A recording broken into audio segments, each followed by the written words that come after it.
Welcome back to Barber News. Today's a serious day. We have spoken with a lot of people. Our phones have not stopped ringing. This could be a worldwide barbering dilemma. Buckle up, barbers. Grab yourself a coffee or a Monster because today's episode is crazy. This is when I now ask myself, is this worth it? Should I keep going? Do barbers care enough about me? Is my name on the line? My wife told me not to. But I said, Shelly, I care too much about the barbering world. If I quit now, then that means I've let them beat me. So I must finish what I've started. I need to be strong. So before I continue, I just want to thank everyone for the ongoing support. You guys have no idea how much it all means to me. Before I continue, I want to wish a big congratulations to Jay Majors on his wedding. It was a great day, and I was happy to see some new and old faces. I appreciate the invite. I hope you invite me to your next wedding. Yo, Jay, my brother, congratulations. Jasmine, my sister, congratulations. We in the building, we thought we making a little fun. Let's go, DJ, drop that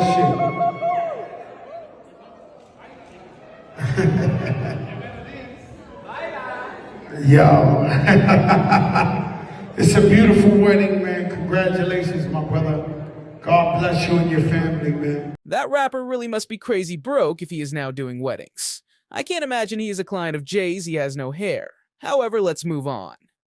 We all know by now that Stylecraft and Scamma do not have their own factory, and it's owned by a small man called Eric. They have the main brand MRD, who then allow these other lower budget brands to use the same products.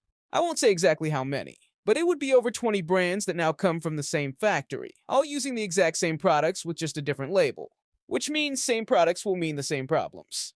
The main thing they all have in common is that they all bow to Eric. Without Eric, they would be nothing, and he knows this and he takes full advantage. But the problem now is nothing has been done about faulty batteries. Yeah, the ones that explode and go on fire. So, as expected, the sales have dropped. And after the phone call I had today, I wouldn't be surprised if Stylecraft is still around in the next year or so. Look, nobody wants to see anyone go out of business. But if you have ongoing problems you won't fix and ignore your customers who use them, well then, what do you expect? With this factory, you can buy as much as you want, but Eric decides what country you are allowed to sell to, and what prices you sell everything for. It's like a communist barbering business. Look, I can tell you what I know, and then you can decide if you want to believe me. I will voice my opinion. It's why I have the world's best barbering news channel in the world. We now know that Eric has recently reached out to TPOB. He seems stressed and panicked, and made him an offer to recreate the Goblin Clipper and relaunch it as the Goblin 2. But for obvious reasons, TPOB refused. Now this says two things. Sales for Eric and Stylecraft are way down, and business for TPOB is striving. Some of you will ask why. Haven't you seen the latest TPOB clipper? It may go down in history as one of the greatest clippers in the world, and with the best prices and best quality. How can anyone argue with that? Let's take a look at this beauty in action. Play the clip!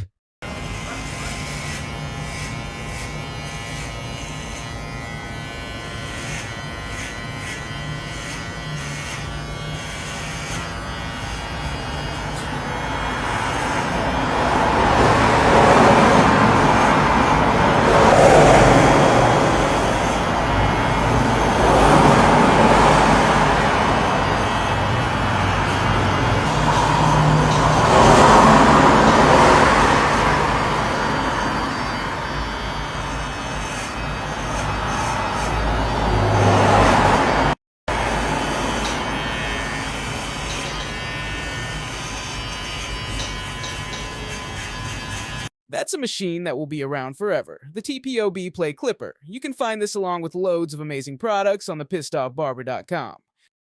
I have a man on the line who wants to tell us everything that is now going on in the clipper world. He says it's actually crazy how bad things have gotten. Caller, you're live on Barber News. Can you hear me? Hey, what's going on, Toad? So I know you have been sponsored by a few big barbering brands and don't want to give your name out, but seriously, what's going on? Things are going crazy behind the scenes. I can't even fit everything on one episode. Okay, I trust you not to share my identity, but here's what's going on in the barbering world right now. It's like an all-out war between the companies that supply barbers with the tools they need.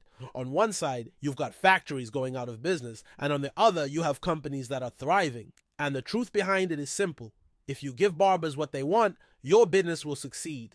If you don't, well, you're done for. It's really that clear. Now, there's this one factory that's been really struggling, watching their sales drop while competitors keep soaring. Desperate to save their business, the factory owner reaches out to TPOB, the pissed off barber, because TPOB has been absolutely crushing it lately. The owner has seen the numbers. TPOB's products are flying off the shelves. So he pitches TPOB a proposal, trying to get them to collaborate, and he's not holding back. He even offers TPOB shares in the factory to sweeten the deal. But here's where things get interesting. TPOB turns them down hard. Why?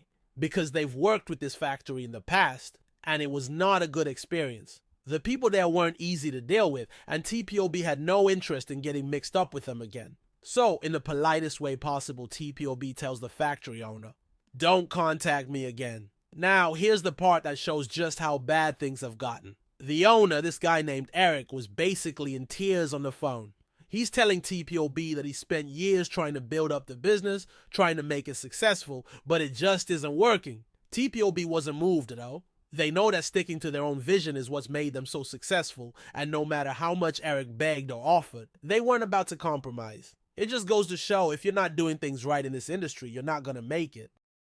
How can they even bounce back from that? Why didn't Stylecraft address the issues when they happened? Instead, they waited to be called out, and even then, they barely spoke out.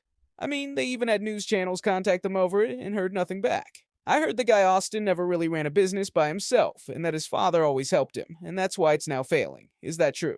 Alright, let me tell you how I see it. Austin's father, Ken, he's a smart guy.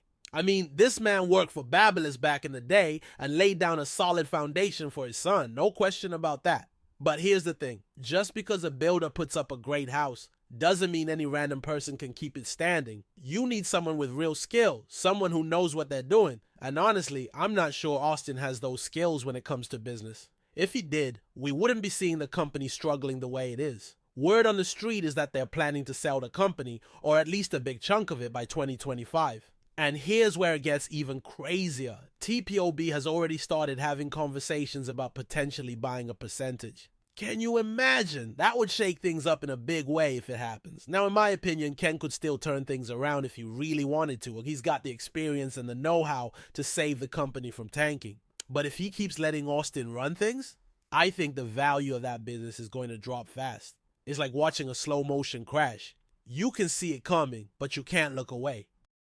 I agree with everything you have said. I hope that baby Austin focuses on his own company instead of trying to point the finger and blame other people for his mistakes. But that's how spoiled brats are raised. In their eyes, they can't ever be wrong.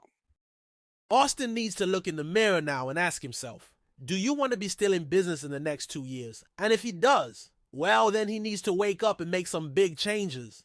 I said it before, competition is good, but if you screw hard-working barbers out of pocket, I will voice it and speak out. Bro, thank you so much for coming on, you did amazing. I will be sure to get you back on again.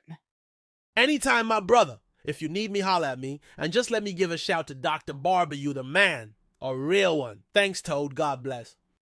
That was a really good episode. I'm out of time, people, but if you liked today's episode, like and subscribe. And with that, I am out. Peace.